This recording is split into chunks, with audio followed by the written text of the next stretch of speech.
For this tutorial, I'm going to show you how to do the folded down tab cuff on your sock. As you can see in the finished sock, we have a nice, neat folded down edge. I'm going to show you what that looks like on the wrong side to give you an idea of what we're going to be doing. The whole process is pretty simple, pretty quick. It takes less than 10 minutes. The trick is, as you can see on the wrong side here where I've sewn the hem down, you want to keep your stitches relatively loose. Otherwise your sock won't have enough stretch to fit over the heel of your foot. As you can see, when I stretch this out, those loose stitches stretch out with me. That way I've got the give that I need in order to get the sock on. So that's really the main thing you need to keep in mind when you're doing this, is keep those stitches relatively loose. You can kind of see there, I've got quite a bit of wiggle room on each stitch.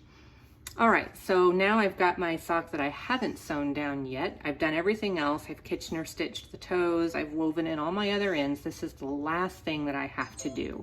On my sock, I folded my tab down a little less than an inch. It's about a little over 3/4 of an inch.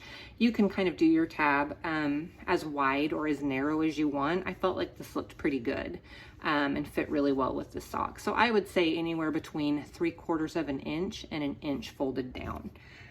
So let's take our little measuring tape here. It's kind of hard with stockinette because it wants to curl up, but this is about an inch, so I'm going to scooch that up a little bit so it's a little less. I kind of like mine a little bit less. And that looks pretty good.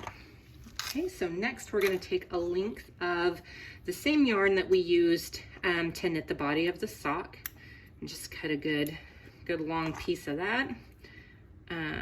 Thread it through a tapestry needle, and now we're going to start sewing down. So the first thing that we're going to do is we are going to just catch right here, the area where we cast on. This is your cast on edge, and you're just gonna stick the needle through the stitch of the cast on edge. You're gonna pull it through, leave a little bit of a tail hanging there that you can weave in later. Okay. The next thing you're going to do is just catch a stitch slightly underneath the edge. And you can see it's almost like you're weaving in ends. Just catch it through there. We're gonna pull that through.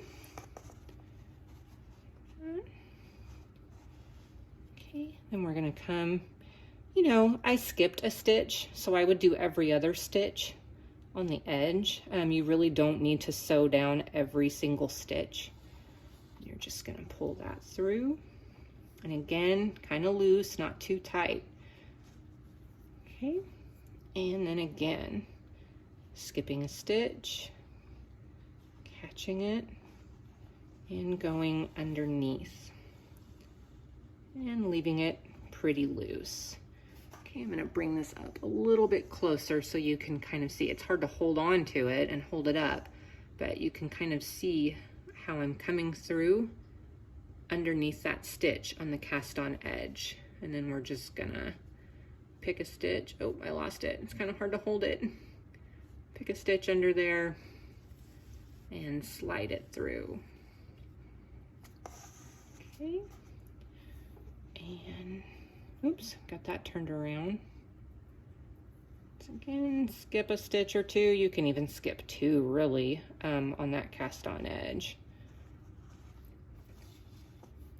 And pull it through.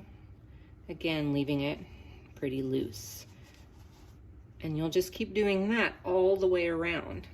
And eventually you'll get back where you started. If you want to, you can tie your two ends when you get back to where you started together, and then just weave them in like you would any other end. Yeah, you can see this is where I started and ended.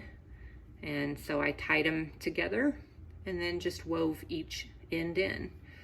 So yeah, that's all there is to it really. You're just, one more time, going to slide that needle underneath a stitch from your cast on edge, and then just catch a stitch underneath and pull through, leaving it relatively loose. You don't want to get it too tight, and you'll just do that all the way around.